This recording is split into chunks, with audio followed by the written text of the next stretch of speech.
Okay, I'm Jay Tucker with Swim World Pools. We're here on one of our pools where we're going to be installing a sort of a waistline, if you will, for potential draining water out from underneath the pool. Because what happens is when we have groundwater and we have a large amount of rain, that groundwater rises, what's called a water table. It rises under the ground, and if there's enough hydraulic pressure that pushes up from under that ground than what's in our swimming pools with a vinyl liner, then that liner can float. And so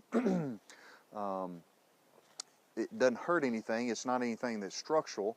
It's just really a nuisance, because what happens is that water table will eventually go back down, and when it does, majority of the time that liner doesn't set itself back to where it needs to be, and it causes wrinkles. So at that process, what has to happen is you drain all the water out of the pool, you reset the liner back, you put the water back in. So we're wasting water, time, and efforts and money. So what we do on all of our new construction pools is we put in what we call a construction line. Okay, and it's a valve. Philip, show what the valve is.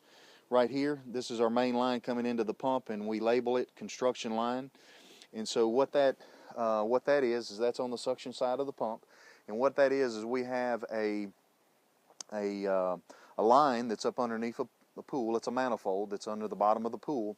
And so what we like to refer to, an analogy would be like a straw, if you will. So when we have groundwater, what can happen is we, with our pump running, we can open up this construction line, and that would suck that water out from underneath the pool and relieve that hydraulic pressure that's up underneath that liner, and help our liner not to have that those forces pushing up and float that liner. Because typically when a liner floats, it's going to be in the shallow end area and on the side walls, because it doesn't have as much water weight pushing down in that shallow end and also on the sides. So so we want to try to prevent that. So on all of our pools, we put in a construction line.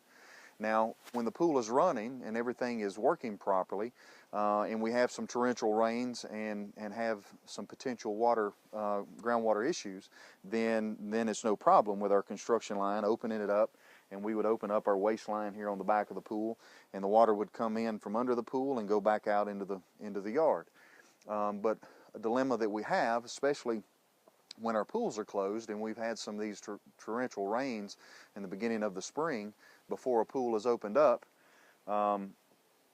then we really don't have any options. And so one of the things that we're going to be showing you today is to how we're going to plumb in a valve, and to be able to use our pool pump, even though the pool's closed, be able to use our pool pump to be able to take that water from underneath the pool and relieve that hydraulic pressure, and everything still stay winterized and protected at that point. So what we'll do is we'll show you how to do that, what's involved, and then we'll show how to turn that on, and just go through that process with you. So Philip, if you would, let's just show some of the items that we'll be using today. This will be our three-way valve. We'll have a reducer here that's going to take it down to 1.5-inch pipe. We've got a couple of 90s. This is a female adapter. This will go in here, and we'll put in our flexible hose here that we'll be able to put out into the yard, and for the water to drain away from the house, and then we'll clamp all of that on. So these are the products that we'll be using to install that. Thanks. Okay.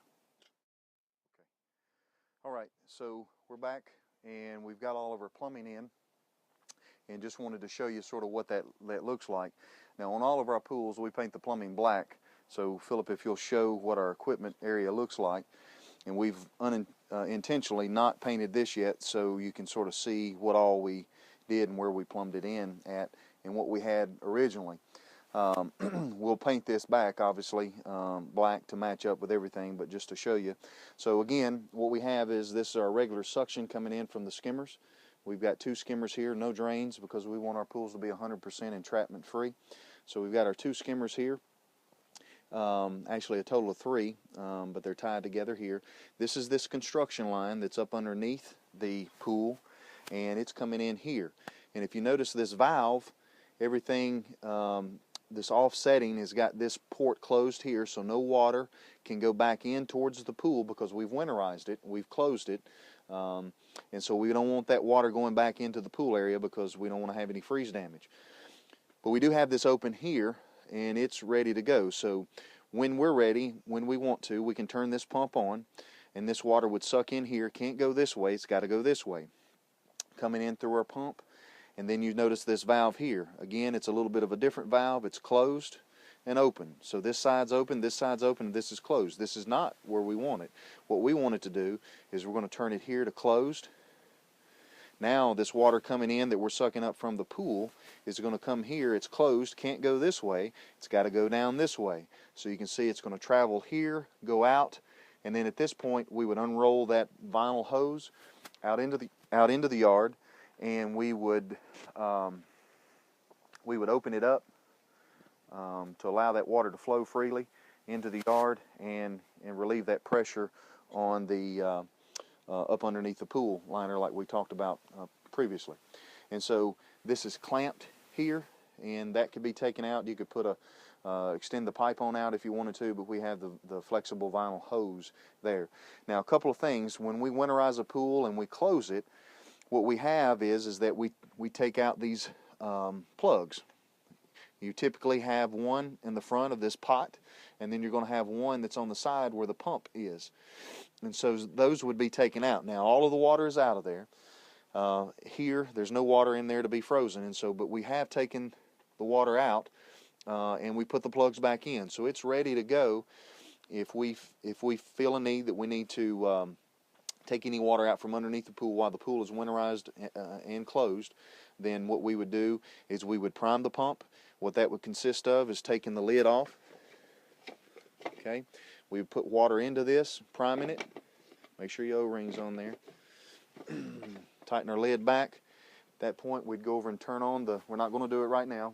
We would turn on that pump, and then what would happen is any water that would be under the pool would suck out from underneath there, come up this way. Again, can't go back to the rest of the pool area because we've got all of that shut down here, and we don't want that because we don't want any water in our lines.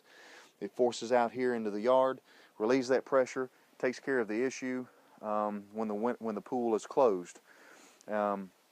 Otherwise, is that if the pool in normal operation, what we would have is that this line, when we open the pool back up in the spring, what we would do is we would close this so no water can come out this way, and then we would close this construction line so we're not pulling any air from underneath there, and we would be pulling normally from our skimmers up through a pump, in through a cartridge filter, back out to the pool. This one has a heat pump, and a mineral purifier, and a salt generator. This can be installed on any type of pool. It doesn't matter what kind of pump, filter, sand filter, DE, etc. We happen to have a cartridge filter here, so it's something that's easily done to be able to help. Now this line, guys, is that line has to be installed when the pool is built, and so it's a little difficult to get that line back up underneath after all of it is backfilled and concrete's poured and all of that kind of stuff. So again, it's something standard we do on all of our pools. Both vinyl and fiberglass is the pools that we do, and it's just an easy preventative thing that can help if there's any groundwater issues. So hopefully that'll make sense to a lot of you, and may be able to help out in some situations to where you need to relieve some of that pressure. Appreciate you watching. Thank you.